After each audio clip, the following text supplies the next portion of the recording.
So while their parents rely on Dave for the most accurate forecast, to them, he's just a really cool guy to hang out with. Dave Sweeney in the Coin 6 Housey Weather Lab. The best people, the best coverage. A star's Afghanistan video and celebrity photos. Next, ET. A possible break on the terror trail. British police say this Algerian taught some of the killers to fly. A revealing look at the step-by-step instructions for the suicide mass murder mission. The Taliban snub a Muslim mission asking for bin Laden. What, if anything, does the U.S. do now? And Eye on America. After the attacks, security soars to the top of the corporate agenda.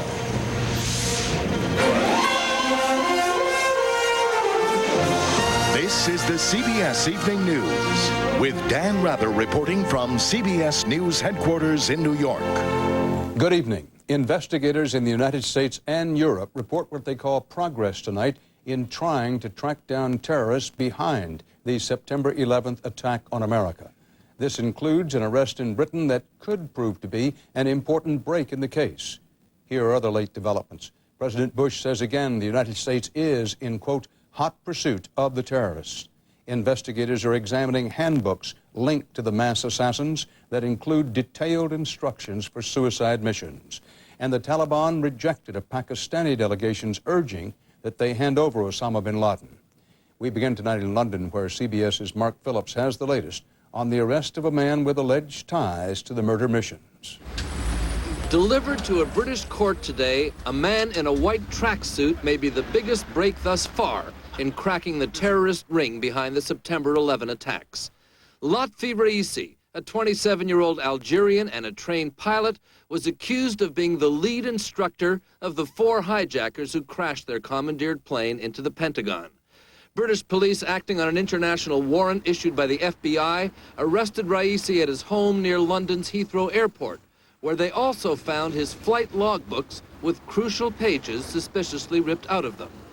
And prosecutors say Raisi had traveled from London to the U.S. several times this year, at least once flying to Arizona with one of the hijackers. Raisi, they say, had also attended some of the same flight schools the hijackers had used.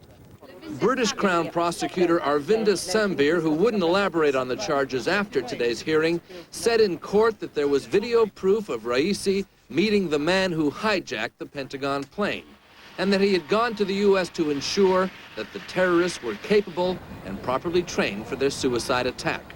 Raisi, through his lawyer, denied the charges.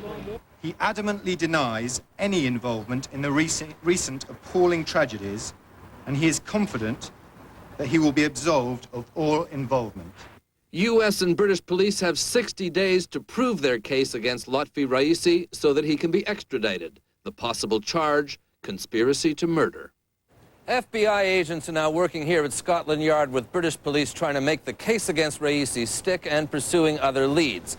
Raisi may be the only live link between the dead hijackers and the organization that conceived, planned, and funded their murderous mission.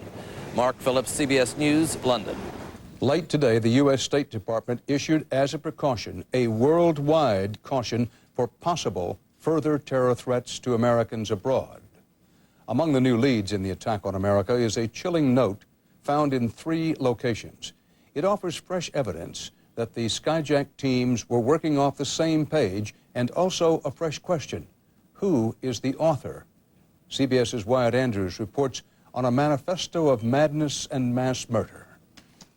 It is partly a religious pep talk, partly the terrorist to-do list, and according to the Attorney General, the FBI found it in 3 places. Drawing liberally from the Quran, the document steels the hijackers to face the coming challenge and welcome death. In exchange for paradise, you will be entering the happiest life, it says, everlasting life. It is a disturbing and shocking view into the mindset of these terrorists. Shocking in part because the document had been copied and distributed at least to the lead hijacker on 3 planes. Suspected hijacker Mohammed Atta stashed his in luggage. Nawaf al-Hazmi left his at Dulles Airport, and the 3rd document was found at the Pennsylvania crash site of United Flight 93. There is a checklist of what to do the night before. Check all of your items, it says. Your bag, clothes, knives, your will, your IDs, your passport, and all your papers. The letter provides instructions to the terrorists to be carried out both prior and during their terrorist attacks. Chillingly, the terrorist wrote out a prayer to use on the planes. Oh God, it said, open all doors for me. Professor Akbar Ahmed says this kind of note indicates one mastermind twisting Islam to justify violence. Do you think this indicates one boss? Yes, it would. Obviously, there would be one mind, because there is a kind of ideology here, however disjointed it is. To investigators, this is a roadmap into what drove the terrorists, but there the road seems to end. Remarkably, 3 of these manifestos were recovered, and not one reveals who was the leader. Dan? Wyatt Andrews in Washington. Afghanistan's Taliban rulers seem increasingly convinced they can safely ignore President Bush's repeated demands that they turn over Osama bin Laden. So, as CBS's Alan Pizzi reports from Pakistan's Afghan frontier, the U.S. is trying other means of finding him. A delegation of Pakistani Muslim clerics has apparently failed to convince Afghanistan's ruling Taliban to hand over Osama bin Laden. The Taliban's continued defiance puts them in breach of 2 UN Security Council resolutions demanding bin Laden be extradited, one of which also requires UN member states to supply information on terrorist networks. A Russian memo submitted to the UN in March this year and obtained by CBS News lists 55 alleged sites used by bin Laden. They include places as diverse as a 150-man headquarters in a restaurant in Kabul, a base on a farm near Jalalabad, an aerodrome reportedly built by bin Laden near Kandahar, a base north of Kabul for nationals from Arab countries, and an underground headquarters on the Maidan Heights. The Russians may have their own agenda, intelligence experts say, but their sources are good. So clearly they have a very well-developed intelligence network. They have a number of people who speak the local languages, including the Taliban dialect of Pashto. Even if the information in the Russian memo was only partially correct, it gives an idea of just how daunting a task finding Osama bin Laden and shutting down his al-Qaeda network will be. And to add to the problems, the anti-American lobby in Pakistan is growing more strident by the week. American troops should not dare to come here. Otherwise, we will teach them such a lesson that they will remember. But the Taliban seems to think a peaceful solution will be found, a source with close ties to them said, and they won't hand over bin Laden. It's up to the U.S. to find him. Alan Pizzi, CBS News, Quetta. A senior U.S. military commander tells CBS News that reports widely circulated by some media today that American commando units are inside Afghanistan to hunt down bin Laden are, and I quote him directly now, crap through and through. But preparations to possibly do that are underway. For what the military says are the hard facts on those operations, CBS News national security correspondent David Martin. This is one target, one of Osama bin Laden's terrorist training camps, a collection of huts and tunnels tucked into Afghanistan's rugged landscape. The terrain is enormously jagged. There aren't that very many roads. And so American forces are almost certainly going to be going in by helicopter, by air, rather than on foot with vehicles. Independent analyst John Pike is working from commercial satellite photos taken nearly 2 years ago. The satellite photos the Pentagon has are much more detailed and up to date. But that doesn't eliminate the risk of sending in ground troops. Finding these targets isn't going to be that difficult. Watching out for booby traps, watching out for ambushes, those would be the big concerns. After bin Laden operatives blew up 2 U.S. embassies in Africa, the Pentagon drew up a plan for sending commando teams into his camps. But it was rejected as too risky. Instead, the U.S. fired cruise missiles which dug up dirt and knocked down huts, but did no lasting damage. This time, the U.S. is preparing to take that risk. The concern about special operations going into those tunnels, of course, is that it's quite probable that they've been booby-trapped, quite possible that mines have been laid in the area. With the CIA already operating in parts of Afghanistan controlled by guerrillas fighting the Taliban regime, commando units are starting to move into positions just outside Afghanistan from which they could launch assaults on bin Laden's camps if the Taliban doesn't turn him over. The Taliban has told bin Laden his holy war against America is hurting the cause of Muslims worldwide. But U.S. officials still see no indication the Taliban intends to turn him over. And turning over bin Laden is only one of America's demands. The Taliban must also close down the camps and allow the U.S. to come in and inspect them. Dan? David Martin at the Defense Department. CBS's Jim Stewart tells us tonight the FBI has decided to move the center of its investigation into the attacks to Hamburg, Germany. That is where Mohammed Atta spent several years apparently planning the suicide missions. Government sources tell Stewart they believe they can link the evidence straight to bin Laden with more work in Germany. President Bush spent the day looking for more support from friends and former foes. As CBS's John Roberts reports, President Bush had the King of Jordan standing by his side as he delivered another in his series of messages about what the Taliban must do without delay. From the Oval Office today, a sharp rebuke to the Taliban. End the stonewalling. Deliver bin Laden. First, there was no negotiations with the Taliban. They heard what I said. And now that they can act. President Bush also made it clear the United States is already aggressively hunting bin Laden and his associates. Make no mistake about it, we're in hot pursuit. That hot pursuit is proceeding on a number of levels. One of the most promising is the effort to cut off bin Laden's funding. CBS News has learned that 45 nations have taken significant action against terrorist assets worldwide in what government sources describe as phenomenal cooperation. The administration also received a new measure of assistance from Saudi Arabia, which finally gave the go-ahead to use the controversial Al-Kharj Air Base and Command Center to launch strikes against Afghanistan. There have even been serious communications between the U.S. and Sudan, which America bombed 3 years ago for supporting bin Laden's attacks on the U.S. embassies in East Africa. Since the 11th of September, they have been rather forthcoming in giving us access to certain individuals within the country and in taking other actions which demonstrate to us a change in attitude. As a reward, the administration today allowed long-standing UN sanctions against Sudan to be lifted. Such coalition-building steps prompted King Abdullah of Jordan to predict today the United States can count on solid participation from the Arab world. On the domestic front, President Bush today considered a number of different measures to extend unemployment and health benefits to thousands of workers displaced after the attacks. CBS News has learned that Mr. Bush wants to extend those benefits broadly, not just to the airline sector, and could have an aid package in place as early as next week. Dan? John Roberts at the White House. In the wake of the attack on America, Reagan National is the only major U.S. airport still closed. Bob Orr reports why. Reagan National Airport is just across the Potomac from the U.S. Capitol, and that's the problem. A plane hijacked from Reagan National could hit any Washington target in a matter of seconds.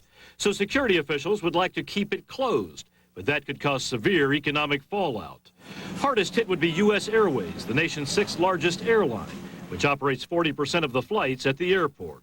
Transportation Secretary Norm Mineta, who has led an administration campaign to get Americans flying again, has privately warned the White House U.S. Airways will be doomed in days if the airport remains closed. During a series of appearances on the morning news program, Secretary Mineta raised hopes that Reagan National would soon be back in business. It will definitely reopen. But the White House immediately backpedaled. No final determinations have been made. The confusion underscores the struggle the administration faces in trying to balance security and economics. But as long as Reagan National remains closed, more than 70,000 jobs are in limbo. And in terms of economic impact, just in the things we can measure, you're talking about millions and millions of dollars a day, $5–10 million a day. But public confidence may be the largest issue of all. The Bush administration has gone to great lengths to reassure Americans life is returning to normal. Keeping this airport closed may send just the opposite message. Bob Orr, CBS News at Reagan National Airport. New York Mayor Rudy Giuliani said today it could take a year to remove the ruins of the World Trade Center. Cleanup crews in the 16-acre debris field are turning to heavier equipment now, including cranes that can lift 1,000 tons at a time. About 6,000 people are still officially listed as missing.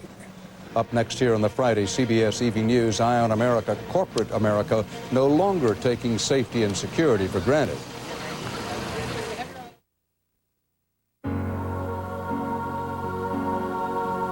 The American dream. We refuse to let anyone take it away. So GM announces interest-free financing on every new car and every new truck. now through October 31st. Believe in the dream. Believe in each other. Keep America rolling. I wonder, does Brenda need a sweater? I wonder if Sarah would like karate.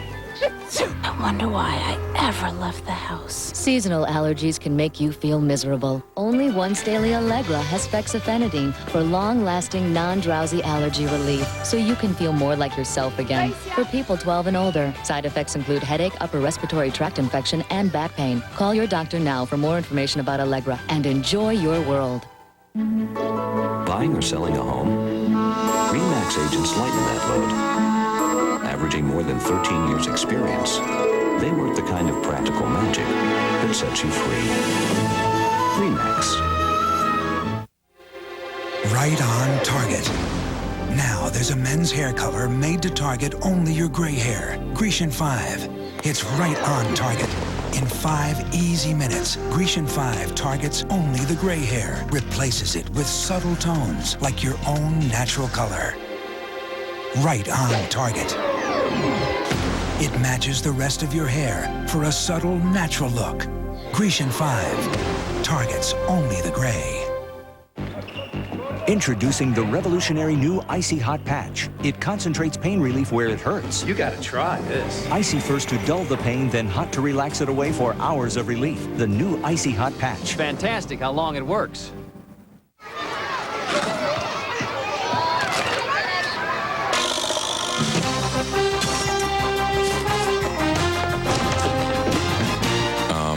You're not bigger. They're smaller. Mini Oreo.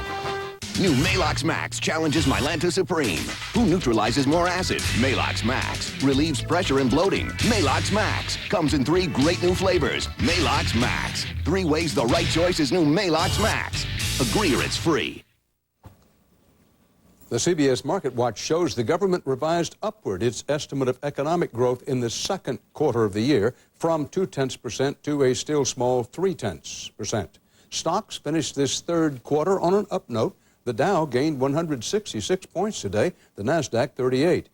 Besides the billions of dollars businesses lost in the terror attacks, they also lost their sense of security, as CBS's Anthony Mason reports in tonight's Eye on America. Corporate America was one of the prime targets of the attacks on September 11th. And I think the attitude of business is going to be forced to change. In fact, it already is changing. We're definitely rethinking. Rethinking safety and security, says Seth Waugh of Deutsche Bank, which had 5,500 employees displaced by the attacks. Even rethinking where people work. It's been conventional wisdom that everyone should be in one building because of the camaraderie and the communications built by that. Now the question is whether that's a good strategy. Please have your IDs ready. Suddenly, business is feeling vulnerable on many fronts. At Charles Schwab, immediately after the attacks. We saw hacker attempts at Schwab.com dramatically went up. They all failed, but there were thousands of attacks on Schwab's website, most from the Middle East and Eastern Europe. You get involved principally when? After an incident. Consultant Joe Rossetti, who ran security at IBM for 17 years, says companies must know who's in the building, know who should be there and who should not be. And lobby guards are no longer enough. This is stuff you have today, where you can literally put the facial imaging of the 300 known terrorists. Verifying. Please look at the camera. Some casinos use the technology. We can compare her face or her image against all the people that are in our database.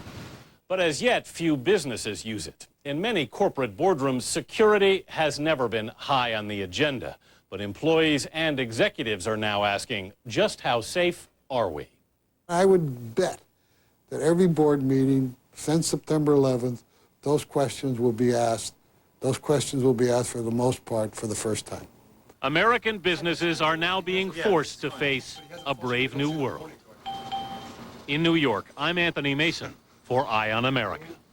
In the Middle East today, Arabs mark the one-year anniversary of the Israeli-Palestinian conflict that derailed the Mideast peace process.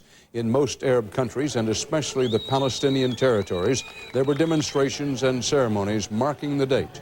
More than 650 Palestinians and 177 Israelis have died during the conflict. Next on the CBS Evening News, Barry at the bat, releasing the stress of troubled times with a show of all-American power. He has passed Sammy Sosa. Your eyes need nutrition as well as the rest of your body, so Centrum and Centrum Silver added lutein to help maintain your precious sight. Now your eyes, your toes, and everything in between are covered by Centrum and Centrum Silver. More complete from A to Zinc. Now, the same caltrate that helps fight bone loss may help your colon too. In a recent study, caltrate helped reduce the risk of recurrence of colon polyps, a risk factor for colon cancer. The same caltrate you take for your bones, now for colon health too.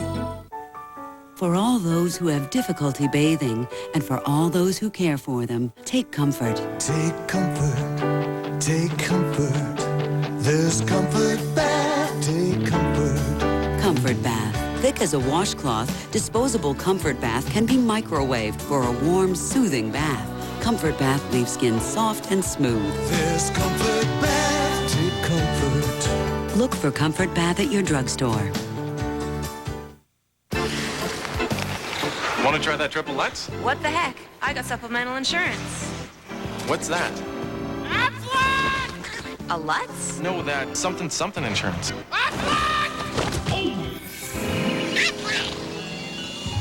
Even the best insurance doesn't give you cash for things like lost pay and other expenses. This does. What does?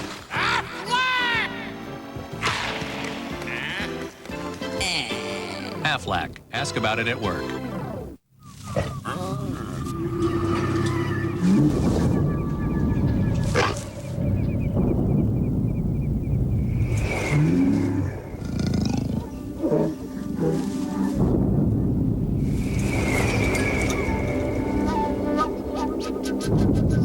After the 270 horsepower Chevy Trailblazer, everything else just seems kind of weak. The all-new Chevy Trailblazer, like a rock. Why do I eat healthy choice sesame chicken? Beef tips portobello? chicken parmesan? Why? Why? Because it tastes great. Why? Because my body needs balanced nutrition. Why do I eat healthy choice? Why do I eat healthy choice? Why?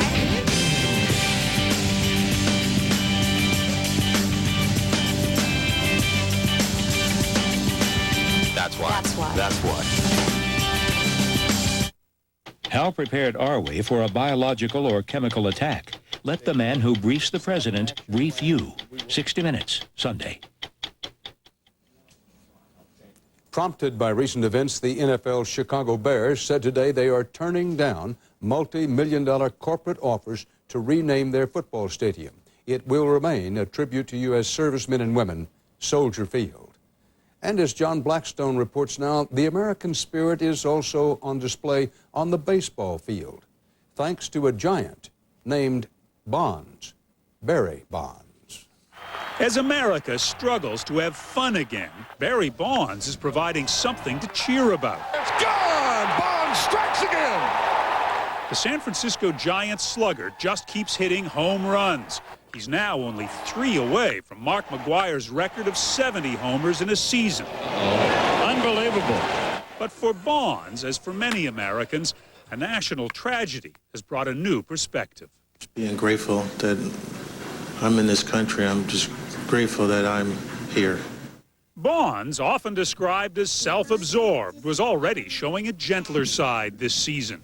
This is my daddy. He even says please to the press. Can you guys go away, please? Thank you. Now, for every home run he hits, Bonds is donating $10,000 to relief efforts in New York. We're a strong nation here, and we don't give up. For Americans who had to go without any professional sporting events for almost a week, the national pastime remains part of the nation's fabric. All the flags that we see, it brought the country together. I think we were a little separated for a while. A trip to the ballpark can provide welcome reassurance. It's baseball. It's a grand game. It's a grand game. With the stands overflowing with patriotism, this will be a season to remember, whether or not Barry Bonds breaks the home run record. John Blackstone, CBS News, San Francisco.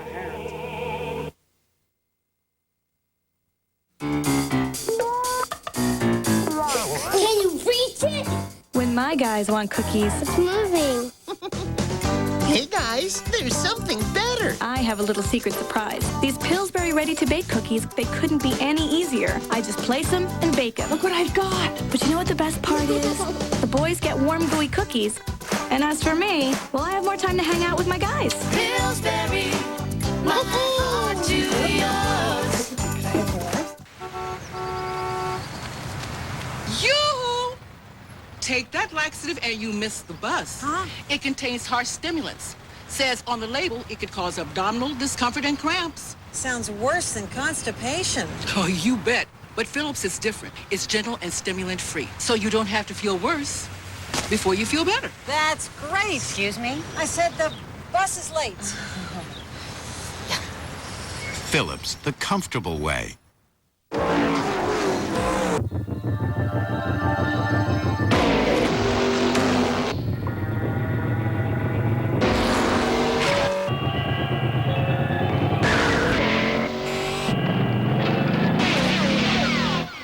Who'd you expect?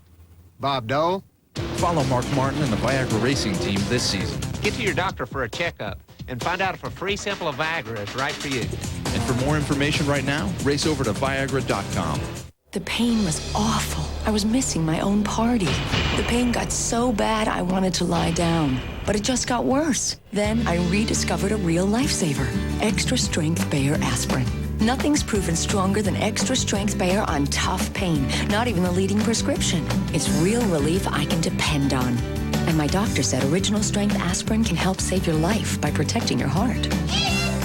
Beautiful. Bayer. Take it for pain, take it for life. My business is more than just a business to me. It's my passion. So when my doctor told me I have asthma, I went to CBSHealthWatch.com. One click on Smart Search gives me exactly what I need to know about controlling my asthma, from medications to new treatments. With CBS Health Watch, I spend less time searching and more time doing the things I love. Save time, get answers. Visit CBSHealthWatch.com. Last year, he was nearly paralyzed during a football game. Tonight, he returns to the sidelines as an assistant coach. An uplifting story at 6. We end this week with two different views of the capital of the world. In lower Manhattan, the rubble of the once soaring World Trade Center is bathed in white light as rescue and recovery crews still risk their lives for an 18th night searching for victims of the horror. A few miles north, the majestic Empire State Building stands tall, bathed in red, white, and blue light, colors that symbolize the enduring spirit of the people of the USA. Tomorrow, the 86th floor observation deck of the Empire State Building opens to the public for the first time since the attacks. And that's part of our world tonight. Peter Van Sant has a preview now of tonight's season premiere of 48 Hours. For the people who toil here, it's called The Pile. We'll give you an unprecedented, up-close look at the heroes of Ground Zero tonight on 48 Hours. 48 Hours tonight at 10, 9 Central. Sunday, on a special one-hour edition of Face the Nation, Bob Schieffer will have a lot of guests for the CBS Evening News. Dan Rather reporting. I'll see you soon on 48 Hours. For news 24 hours a day, CBS.com on the internet and on our interactive partner, America Online at keyword